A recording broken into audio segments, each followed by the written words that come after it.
Hello everyone and welcome to NoDQ video here on NoDQ.com and the YouTube channel, youtube.com/AaronRift NoDQ.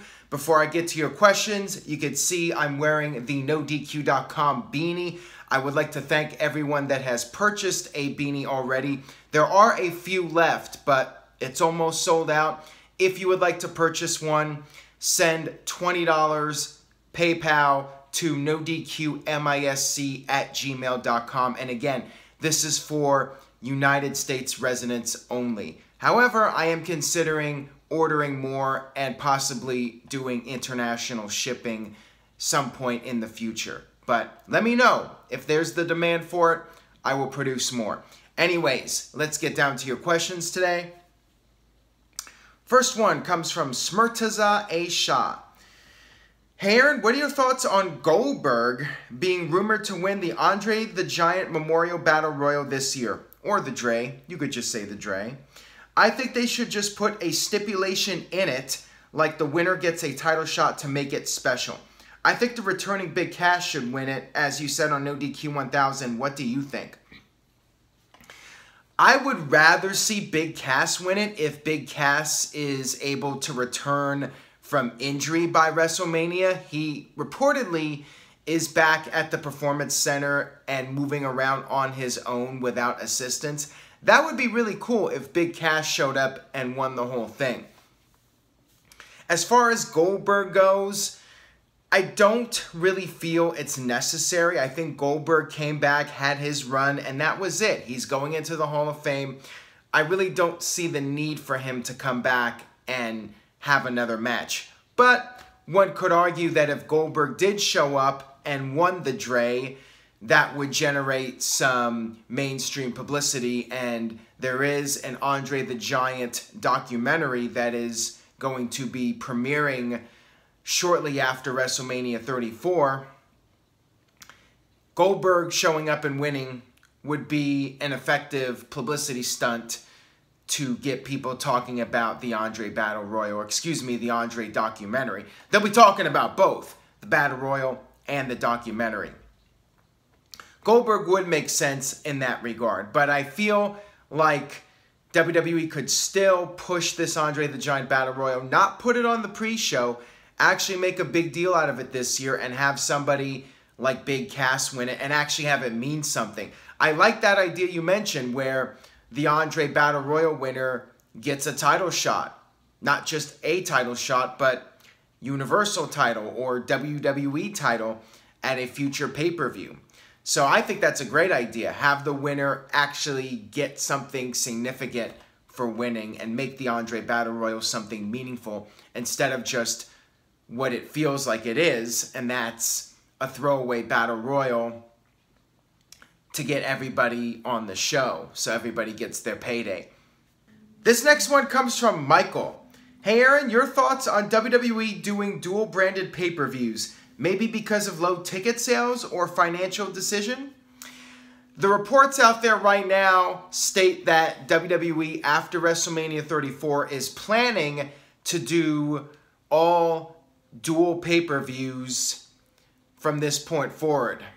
Now, this would effectively end the era of single-branded pay-per-views, which were brought back once WWE did this latest brand extension.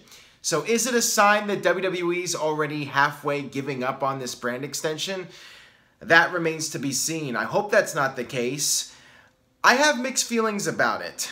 I definitely feel like there are pros and cons to this decision. Yes, it is related to ticket sales and finances. WWE feels by doing the traditional 12 pay-per-views a year, each pay-per-view being dual-branded, theoretically, you'll sell more tickets for those shows. Fans will have more reasons to buy tickets to those shows, knowing that they will get to see superstars on both brands. But I'm not really a fan of the idea of increasing the length of the shows, which I believe would be the case, because right now you have a situation where guys on SmackDown that aren't really getting pushed get time on the pay-per-views, and same thing for guys on Raw.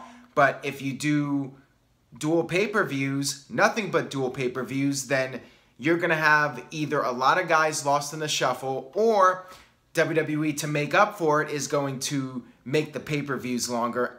I'd rather have more short pay-per-views than fewer long pay-per-views. 4 hours is a really long time to watch a pay-per-view. I would prefer WWE doing 15 or 16 events. Now, the other argument, the other side, is that doing all these events, it oversaturates the product, which I do agree on. There's definitely arguments for either side. What do you guys think? Do you think it's a good decision to abandon the single branded pay-per-views? Leave a comment on NoDQ.com or YouTube and let me know what you think. This one comes from Israeli Wrestling Fan. What do you think of the Kurt Angle and Seth Rollins segment this week? The yes chant for the audience when Jason Jordan was announced as being injured. And what do you think of Angle's reaction to them? I'm not really surprised that the crowd did the yes chants. I know some people were offended by it, but the crowd sees Jason Jordan as a heel. So they're mostly cheering because they don't have to see the heel character. It's just like Vince McMahon when Austin says, "Do you want to see me blow Vince's head off with a gun or whatever?" And the crowd cheers for that. They don't really want to see Vince die. They want to see something bad happen to the character, Mr. McMahon.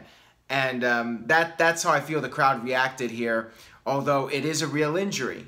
And you would think that some people would understand that, but it's the heat of the moment. You have the fans in the arena. They're just going with the flow. So naturally, when it's announced that a character they don't like is missing WrestleMania, their immediate instinctive reaction is to cheer. So I don't really blame the fans for cheering that announcement. As far as Kurt Angle goes and ripping into the fans, I did like that. Doesn't mean he's turning heel. I mean, people have speculated on that maybe this is the start of a Kurt Angle heel turn. I don't know if that's the case or not. I don't think so, but you never know. I feel like Kurt Angle as a heel, yeah, it could potentially work, but at the same time, Kurt Angle, if he's coming back for another big match, the fans are going to cheer the guy. I don't see them booing Angle if he goes heel. So because of that, I think it's a mistake to do it. But I did find it interesting that Angle did get on the fans' cases about cheering the fact that Jason Jordan was missing WrestleMania. You know, the fans in this case were the bad guys. And you know what? Just like Bret Hart said in '97, sometimes the fans are the bad guys and they cheer people that do bad things and that sort of thing. I was okay with it. I understand why the fans did it, and I think maybe some people were blowing it out of proportion. This next one comes from SCW Wrestling Channel. Did WWE waste an opportunity of presenting a week-long cliffhanger with the finish of Raw this week? The show ended well only for announcement on social media moments later. Is it a lack of faith in storylines, fans' impatience, or hopes to boost network subs? Yes. Now I'm actually going to answer your question fully. I was really perplexed by that decision. You guys saw my live reaction when I did the NoDQ review video during NoDQ Live. I could not understand that at all. I must be out of touch because back in my day, WWE actually did cliffhangers. At the end of the show, you would have a hook to get people wanting to tune in to the next show. Keep them invested week after week. The more they stay invested, the more money they'll spend, and the better chances you have that they will remain fans for a long time if they have that investment. So why take that away? Why have something set up only to spoil it an hour later? The only logical reason I have for this is that WWE, as you mentioned, wants to increase social media popularity. But don't they already brag about how many social media followers they have, and they're the most socially discussed show on Twitter or some nonsense? Why do they need to do this? Is it really worth it? Wouldn't it be more important to actually get people interested in tuning in next week? Now I don't care. There's no good reason to tune into Raw next week. You might as well just skip it, watch the YouTube clips, and then watch Elimination Chamber.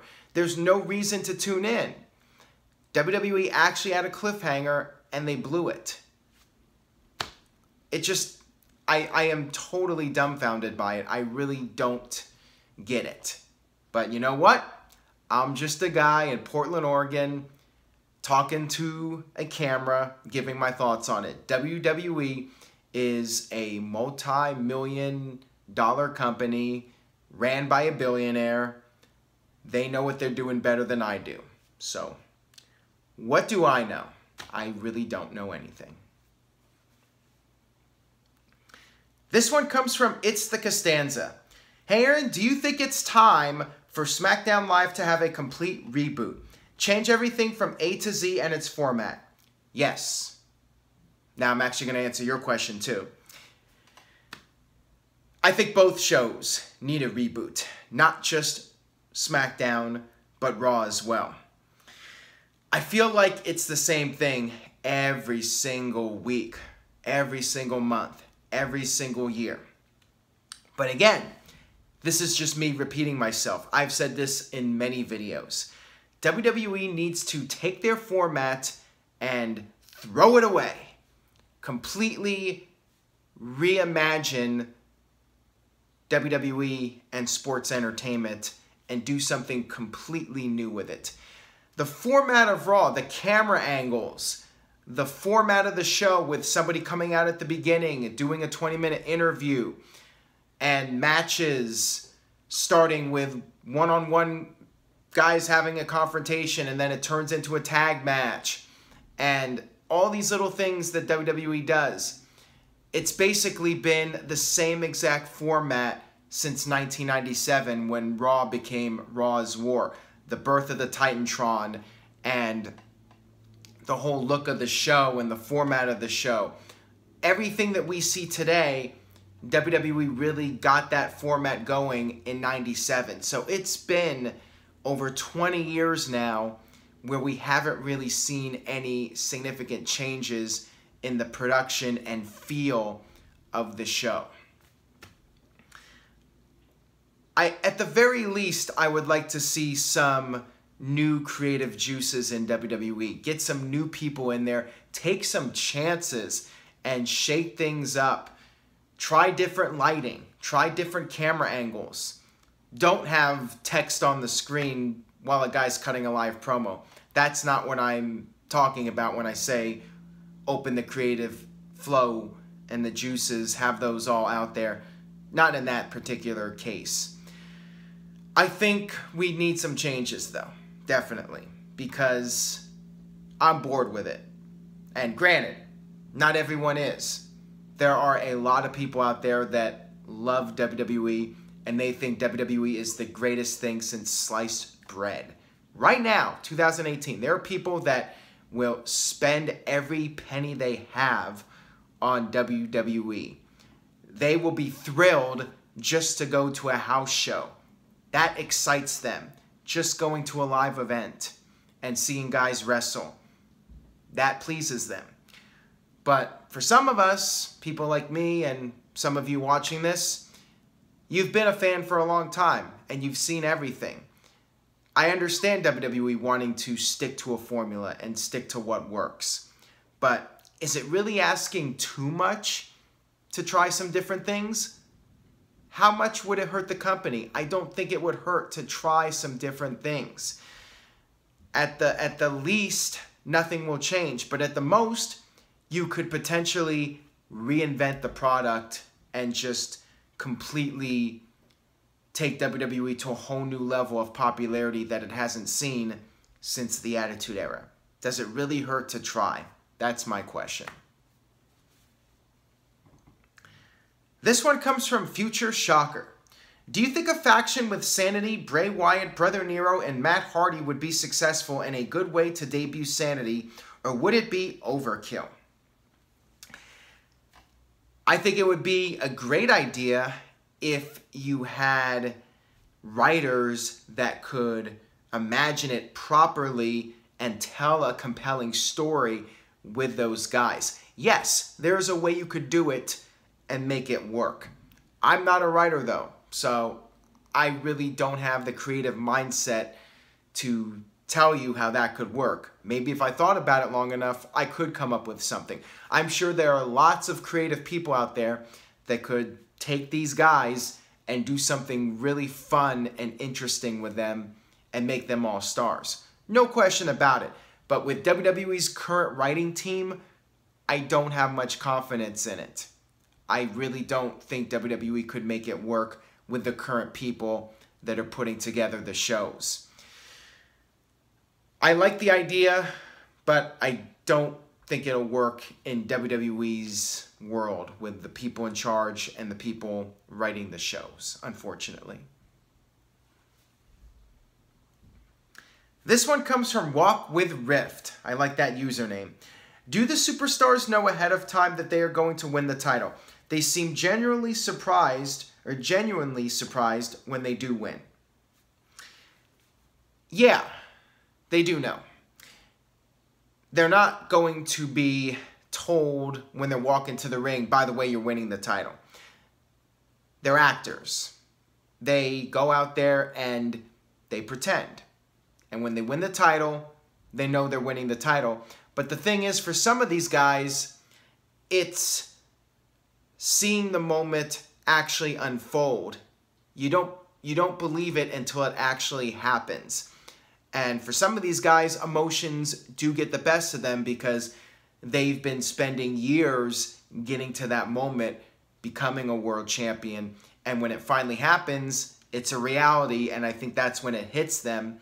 And yeah, people can get emotional, and there is some realism that comes out of that. It's not just putting on an act, but just being overcome with emotion, because for these guys, they truly made it. All the work they did over the years has finally paid off in this one moment.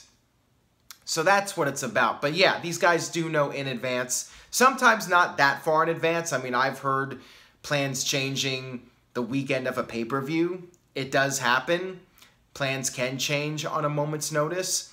But it's not like the guys are walking to the ring and they're told, oh, by the way, you're winning the world title.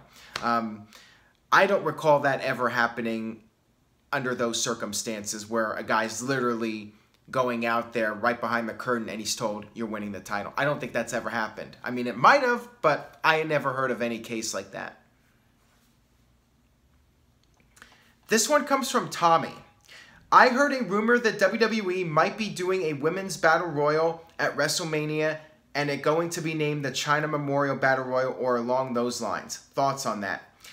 I have not heard this rumor. I think maybe somebody out there is just having a creative mind and thinking, well, you know what? WWE did a women's Royal Rumble. They did a women's Elimination Chamber. So the next step is a women's Battle Royal at WrestleMania, which is overkill. Speaking of overkill, I got that question earlier. This would be overkill. I'm not a fan of it. I don't think WWE should do it. I like paying tribute to China, but in a different way. Not a battle royal.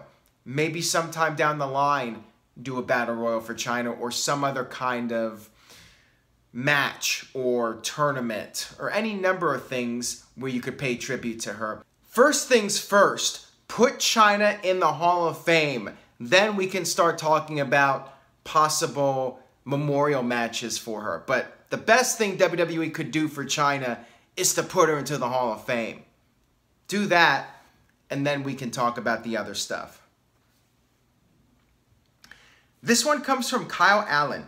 Can Triple H save 205 Live? Maybe. Now I'll go ahead and answer that question. I don't know, to be honest with you.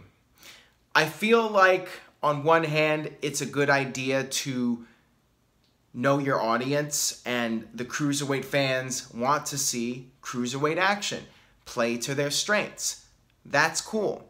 But on the other hand, I feel like that has limited appeal. I like characters, I like storylines, and I like the best of both worlds.